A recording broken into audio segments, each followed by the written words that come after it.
نبی کریم علیہ السلام نے فرمایا، بخاری مسلم ہے، فرمایا 7 ہلاک کرنے والی چیزوں سے بچنا، اگر ان میں تم چلے گئے تو ہلاک ہو جاؤ گے۔ 7 چیزیں ہیں جو تمہیں ہلاک کر دیں گی۔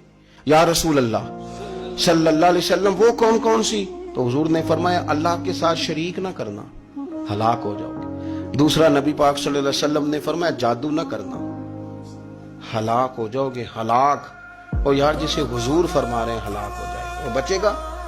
نبی پاک صلی اللہ علیہ وسلم نے تیسرے نمبر پر فرمایا جس شخص کے قتل کرنے کو اللہ نے حرام قرار دیا ہے اسے قتل نہ کرنا، ہلاک ہو جاؤ گے۔ چوتھے نمبر پر رسول پاک علیہ السلام نے فرمایا سود نہ کبھی بھی کھانا، ہلاک ہو جاؤ گے، ہلاک۔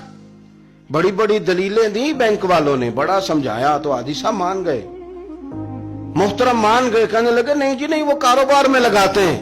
بڑے بھولے والے ہیں ہم، پتہ سارا ہے۔ اور دیکھو سب کاموں کے باوجود مستقل بینکوں میں پیسے اس اکاؤنٹ میں رکھے ہوئے ہیں جہاں سے مستقل سود آتا ہے۔ حضور نے فرمایا نہ کرنا یہ کام۔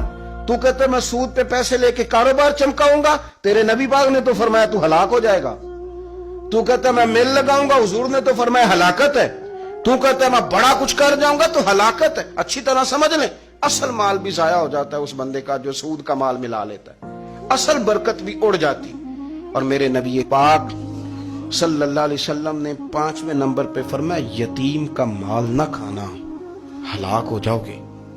اور پھر 6 نمبر پر نبی پاک علیہ السلام نے فرمایا کفر سے جہاد ہو رہا ہو تو کبھی پیٹ پھیر کے بھاگنا نہ، ہلاک ہو جاؤ گے۔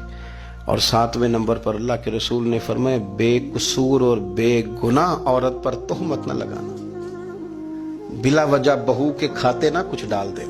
یہ 7 وہ چیزیں ہیں جو ہلاک کر دیں۔